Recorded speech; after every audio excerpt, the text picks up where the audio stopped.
लोकसभा चुनाव से पहले बसपा सुप्रीमो मायावती को बड़ा झटका लगा है। 25 फरवरी को उत्तर प्रदेश के अंबेडकर नगर सीट से लोकसभा सांसद रितेश पांडे ने बहुजन समाज पार्टी से इस्तीफा दे दिया। इसके बाद वो भाजपा का दामन थाम चुके हैं। रितेश पांडे के इस्तीफे को लेकर बीएसपी सुप्रीमो मायावती ने प्रतिक्रिया भी दे दी। रितेश पांडे के इस्तीफे के बाद मायावती ने ट्विटर एक्स पर एक पोस्ट किया है। हालांकि इसमें उन्होंने कहीं भी रितेश पांडे का नाम नहीं लिया है। मायावती ने कहा कि बीएसपी राजनीतिक दल के साथ ही परम पूज्य बाबा साहेब डॉक्टर भीमराव अंबेडकर के आत्मसम्मान और स्वाभिमान के मिशन को समर्पित मूवमेंट भी है, जिस वजह से इस पार्टी की नीति और कार्यशैली देश की पूंजीवादी पार्टियों से अलग है, जिसे ध्यान में रखकर ही चुनाव में पार्टी के उम्मीदवार भी उतारती है। उन्होंने अपनी अगली पोस्ट में लिखा, अब बीएसपी के सांसदों को इस कसौटी पर खरा उतरने के साथ ही स्वयं जांचना है कि क्या उन्होंने अपने क्षेत्र की जनता का सही ध्यान रखा, क्या अपने क्षेत्र में पूरा समय दिया, साथ ही क्या उन्होंने पार्टी और मूवमेंट के हित में समय समय पर दिए गए दिशा निर्देशों का सही तरीके से पालन किया है। ऐसे में अधिकतर लोकसभा सांसदों का टिकट दिया जाना क्या संभव, खासकर तब जब वो स्वयं अपने स्वार्थ में इधर उधर भटकते नजर आ रहे हैं और नेगेटिव चर्चा में हैं। मीडिया द्वारा सब कुछ जानने के बावजूद इसे पार्टी की कमजोरी के रूप में प्रचारित करना अनुचित है। बीएसपी का पार्टी हित सर्वोपरि। अब जान लीजिए कि रितेश पांडे ने अपने इस्तीफे में क्या कहा।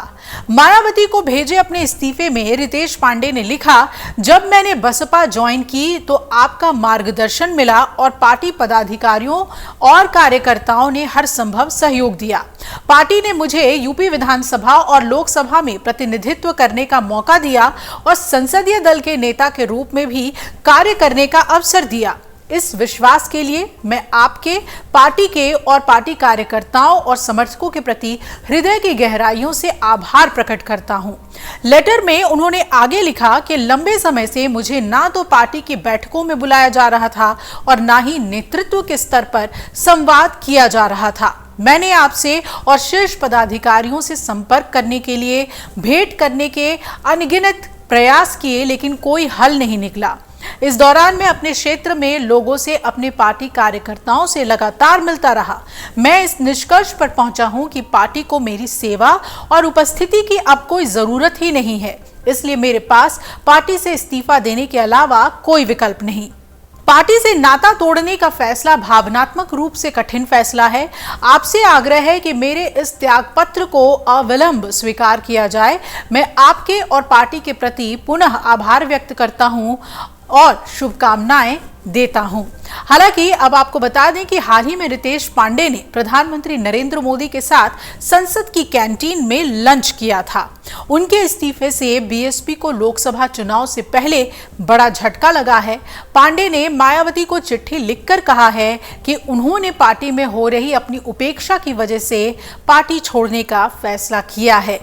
अब एक एक करके कई पार्टियों के नेता बीजेपी में आना शुरू कर चुके हैं।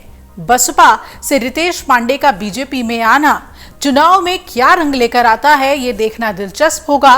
वहीं बसपा, जो कि अकेले चुनाव लड़ने का ऐलान कर चुकी है, किसी भी गठबंधन का हिस्सा नहीं है, वो अपने अकेले दम पर कितना अच्छा प्रदर्शन करती है चुनाव में, ये भी एक बड़ा सवाल है। अगर आप ये वीडियो YouTube पर देख रहे हैं तो हमारे चैनल को सब्सक्राइब करें और बेल आइकन को दबाना ना भूलें। अगर आप Facebook पर ये वीडियो देख रहे हैं तो हमारे पेज को लाइक करें।